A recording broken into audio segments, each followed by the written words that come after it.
Oh god, he's flashing. That's the desperation play there.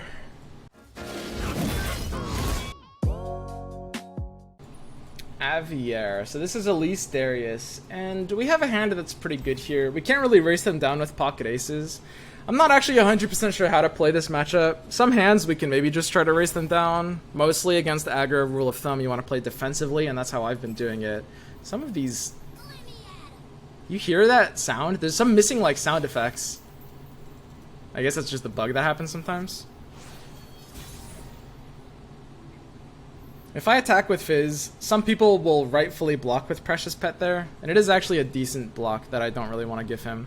It's pretty hard for him to pass back to me here, which does put us on a couple of plays. Right now, I really do like getting the shared spoils in, and there's only one way to get the shared spoils in, which is to do this.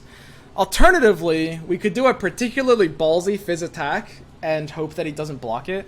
I don't think he can block with Elise, but a smart player would probably block with Precious Pet. Ooh, it's a greedy play. Man, I might actually have to attack with Fizz here. Wow. The thing is, the warning shot sucks in this matchup, so there's not really that big of a downside to using it here. I will warning shot. As much as, like, okay, we're behind since it's an unfavored matchup. I would say we're behind. I'm not 100% sure. Since it's an unfavored matchup, I feel behind, and so I'm kind of incentivized to take risks. But the exact nature of this risk doesn't really make sense, because warning shot, we're only risking using the warning shot for no reason. And Warning Shot is just a blanked out card in this matchup because we're just playing defensive, and Warning Shot doesn't really do much defensively. So I'm very happy to use the Warning Shot there and play it safe. And this is actually, I want to make one thing very clear to you, how common of a mentality this is going to have to be. Starlit Seer feels amazing here, actually, I think. We're taking a bit of damage to this, but I think it's fine. Because we will have to answer the Elise eventually anyway. Wow! Oh, you did not just do that. My friend, that Elise needs to get it in. What? He's putting no pressure. I can even, like... I can literally keep the Fizz alive. I don't even have to block with the Fizz right now. I think keeping the Fizz alive is, like, kind of a gargantuan troll play, though. I don't know. Yeah, sure, I'll just do this. I'll minimize my damage. Let's see what happens if we keep the Fizz alive here.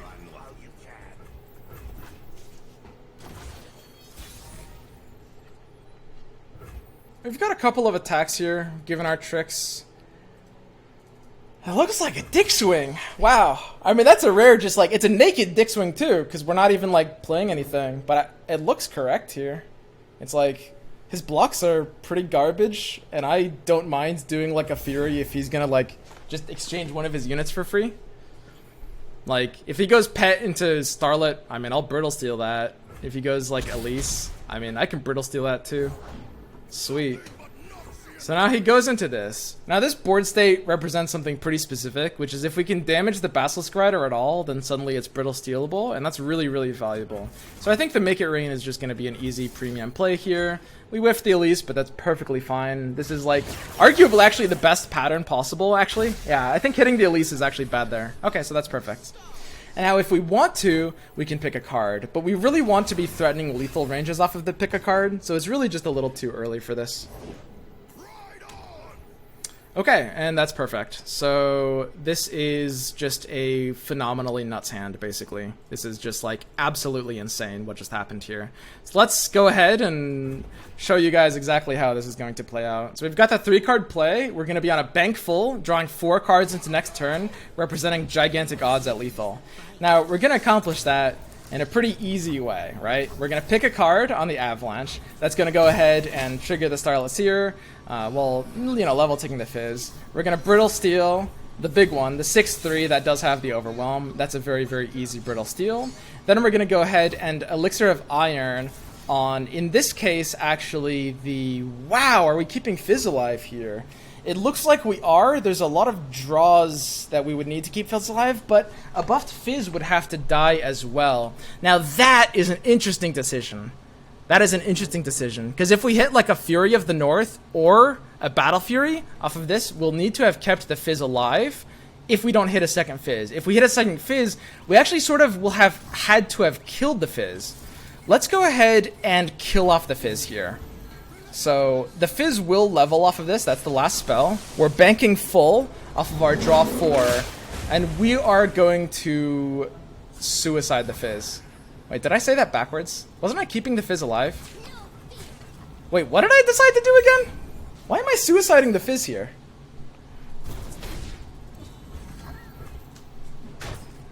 I think I just said one thing and then did another. That was weird. Because, like, now all of a sudden, if I don't draw Fizz, we could be pretty screwed. I mean, it's a hilariously big Fizz. And you'll note, it's, like, pretty gratuitous in this situation. It's like, the Avalanche alone is enough to win the game, even if we didn't draw the Fizz there. But, I mean, Fizz is like an auto win, so it's kind of funnier.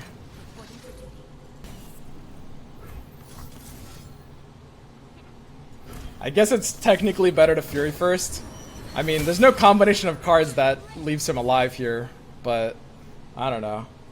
Sometimes it's like, I want to just add more stats, and it's like very afraid. Maybe there's some obvious thing I'm forgetting of and I lose the game. I'm pretty confident that's a misplay.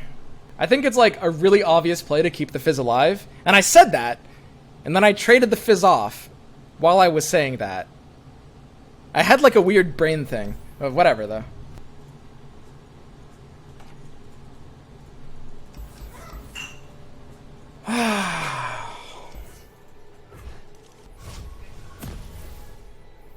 When you play Big Fizz, the one misplay sends you to hell? Yeah, pretty much. I mean, you have to play this deck very tight. But I mean, it being punishing is kind of also why it's rewarding. There's also probably a misplay.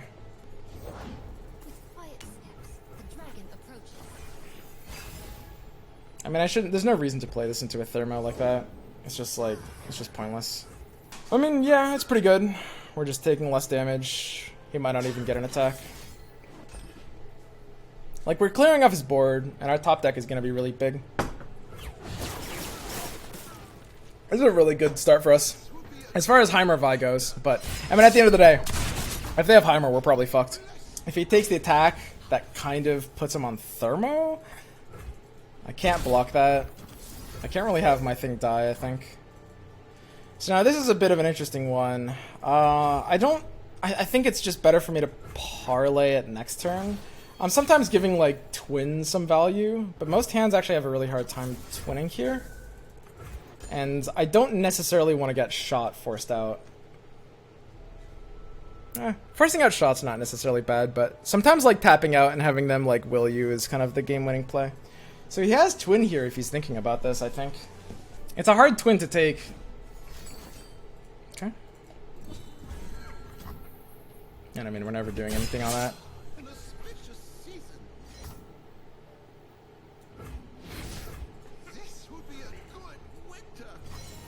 And we have to apply the pressure here. So I have a 7/8 Starlet Seer, which is pretty nice. Don't mess with me or my son ever again, dude. It's turn 4.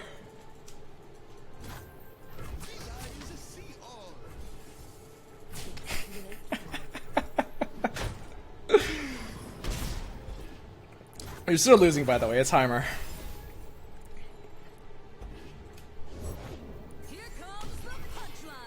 Oh, that's fascinating.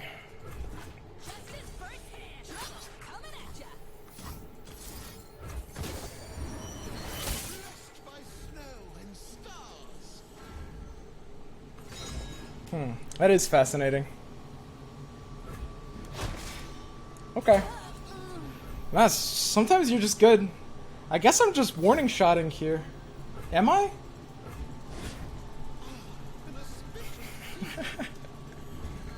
Just get the buff a little sooner. We're not gonna need shot. I don't think there's a draw that makes us need shot.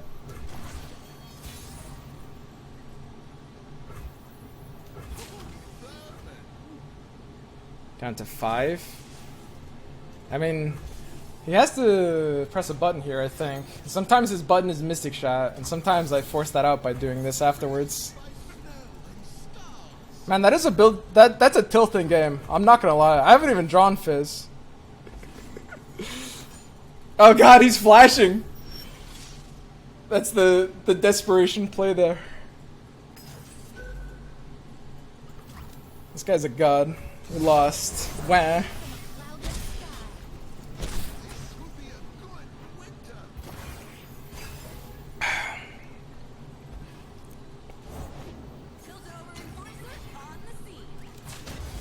Oh, he attacked! Yee.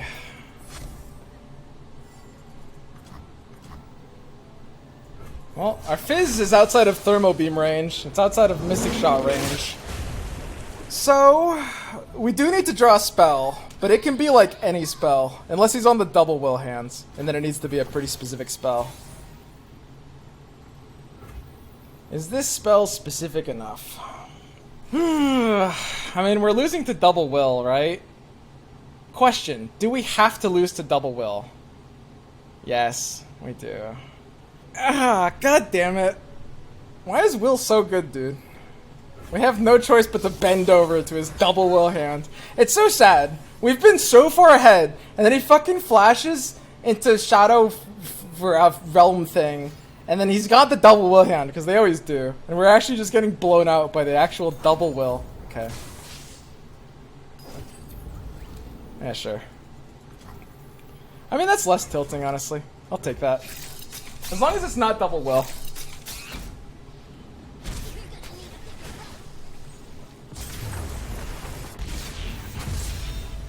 Weird game.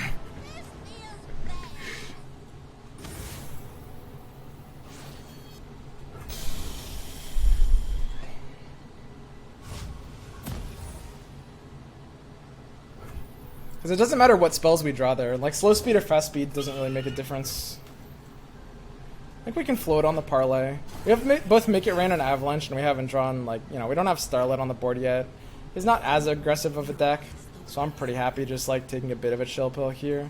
So the question we have to ask is, like, the odds of him playing a third unit versus the odds of, you know, taking one additional damage to letting the Saboteur attack. I mean, if he plays a third unit, then we've got parlay anyway. So this is an easy play. If you take more risks, you will win more games. I did the math. You should have imagined that he had no wills. I mean, I did. What do you mean?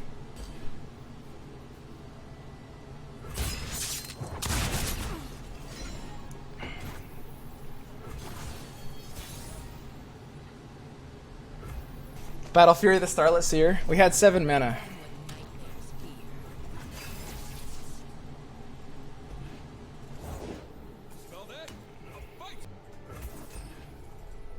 You'd like to greet it, but you do have to Avalanche there, of course.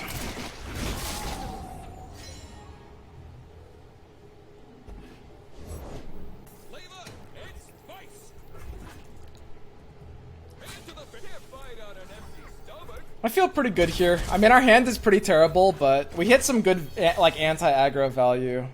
So, I think that should have enough time for this hand to improve.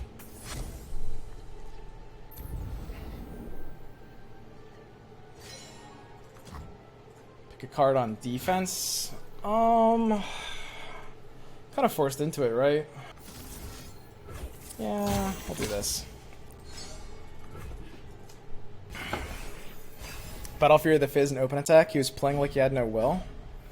I mean, you can take that bet. You'll be able to win against willless hands, but it's not like we folded out by developing. It's like, I think developing's on higher odds. Man, it's kind of funny. We have a really, really bad hand, and yet I still feel kind of fine here. Like, we're putting him on a 2-turn clock, so we haven't drawn a single card until turn 6.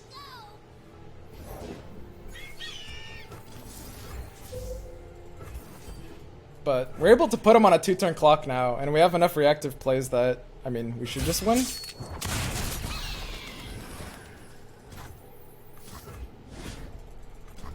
It's almost a 1-turn clock. Like, a little bit more mana, and we have him on the 1-turn here. Whoa!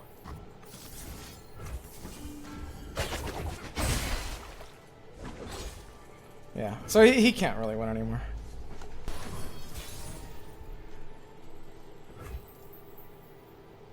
The Battle Fury does take us down to 1 mana. You can imagine some, like, some weird... Actually, I can't imagine that hand.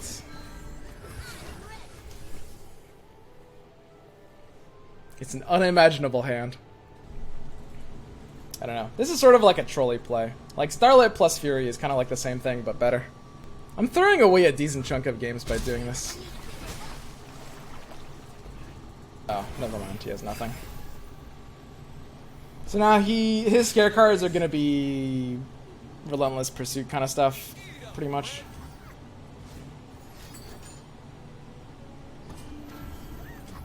I mean, I'm gonna go a little bigger though. I can just like, I'm just gonna get like a little bit bigger here.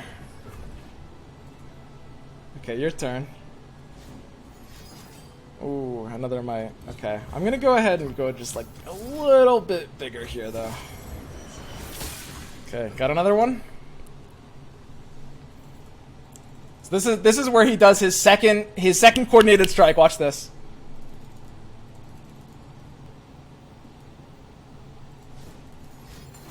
Gotcha, bitch! Not like it matters, but, I mean, it's pretty funny.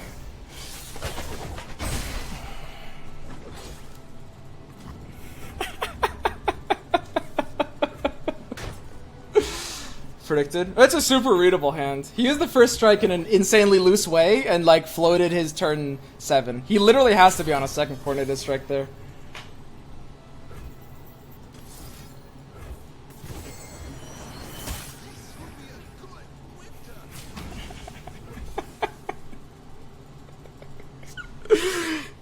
God. Concerted strike? Oh, I'm sorry. Concerted strike.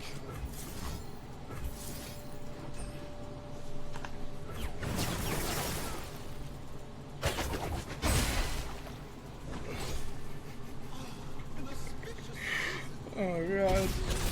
That's so gross, dude. This deck is so gross. I think I need to tighten up my plays a little bit. A lot of my losses are just due to like single misplays. I can't help myself. I actually can't stop queuing up with this deck. It's so fun. Like that sort of like stupid game is just so it never gets old for me. It never ever gets old for me.